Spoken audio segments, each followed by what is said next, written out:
Magandang araw po sa mga kapwa ko OFW. Ako po si Mercy Garcia Rosario, saring OFW. Ayan, magandang araw po sa inyong lahat. Happy New Year. Ayan, maraming salamat. Sa mga hindi po nakaka-subscribe sa aking YouTube channel, pakiclick po yung subscribe at saka yung bell button dyan sa gilid para ma-notify kayo sa susunod na video ko. Maraming salamat.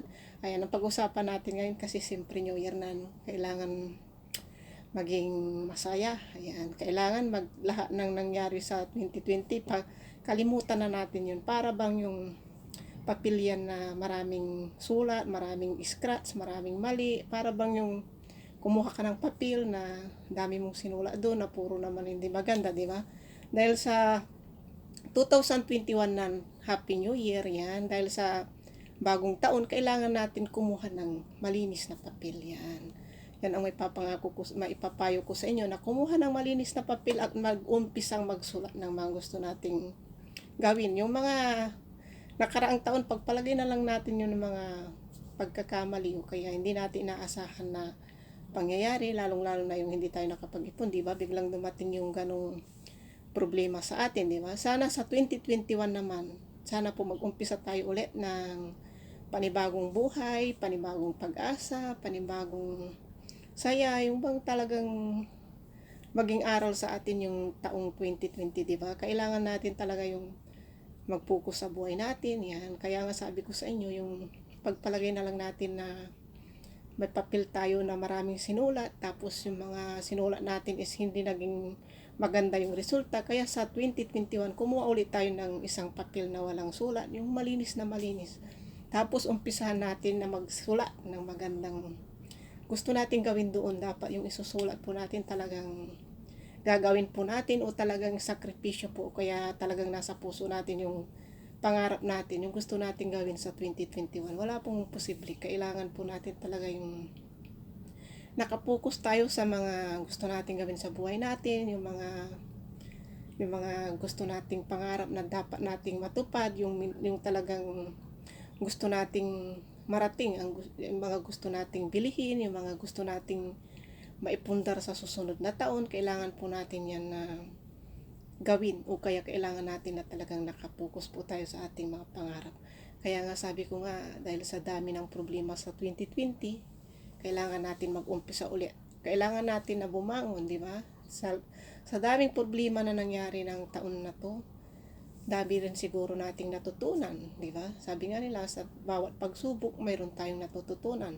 Bawat pagkakamali, pwede tayo ulit bumangon para ituwid ang mga pagkakamali. Huwag na natin balikan yung mga mali, pero binabalikan pa rin natin. Huwag na magpanibago ng buhay. Kung nadapa ka man, panibagong pag-asa na darating sa atin sa 2021. Kailangan talaga yung masipag, magsikap, at higit sa lahat yung may disiplina sa sarili. Number one po talaga yan. Kailangan natin yung sa sarili natin, disiplinado talaga yung sarili natin. Kasi kung balik na ulit tayo sa pagiging tamad, wala na namang mangyayari, di ba? Kailangan talaga magsikap na po sa susunod na darating na taon. Kasi sa totoo lang, ito yata yung taon na napakahirap, di ba? Ang dami mga kapwa natin, mga Pilipino na talagang naghirap sa buhay dahil sa hindi nakahanda sa ganitong nangyari sa atin. Hindi naman tayong mga Pilipino lang, buong bansa naman, di ba? Kaya buong mundo, kaya dapat tayong mga Pilipino yung talagang kailangan natin ng tibay ng loob, lakas ng paniniwala, tiwala sa sarili, disiplina sa sarili. Lahat na lang ng nararapat na baguhin sa atin kailangan natin gawin para sa tuloy-tuloy na pag-asenso natin. Kahit na naman dumating na pagsubok ulit sa tutunod na taon, hindi naman sa hinihingi natin o gustuhin natin, pero kailangan talaga nakahanda tayo sa anumang pagsubok na darating. Kailangan matatag palagi tayo, yung hindi sumusuko sa buhay, handang matupad yung pangarap, handang gawin ang lahat para sa ating mga pamilya. Kaya sa lahat po ng mga sumusuporta sa aking YouTube channel, ayan, Happy New Year po sa inyong lahat. Maraming salamat. Sana po sabay-sabay tayong harapin ang 2021 na may masaya, walang problema, walang kaaway, di ba? Sabi nga nila, bagong taon, pwede nang magpatawad sa mga kaaway nyo dyan. Huwag na po tayong maging malungkot. salubungin natin ang bagong taon na masaya, walang sama ng loob. Kailangan natin yung talagang magiging swerte sa buhay natin, yung mga gagawin natin, mga hakbang na paplano natin. Kailangan talagang nakapokus tayo sa mga gusto nating gawin. Kaya sa lahat po ng mga kababayan namin, yan, sa lahat ng kababayan nating lahat, Happy New Year. Sana po tuloy-tuloy po yung pangarap natin. Sana sabay-sabay tayong mangarap na umasinso at hindi na po tayo maghihirap. Kasi sa talagang nangyari nitong taon na to, talagang nakakalungkot, pero hindi naman natin ginusto. Kaya sa darating na bagong taon, mangarap tayo ulit. At higit sa lahat, pagtibayin yung pananalig natin na huwag nang maulit yung nangyari sa taon na to.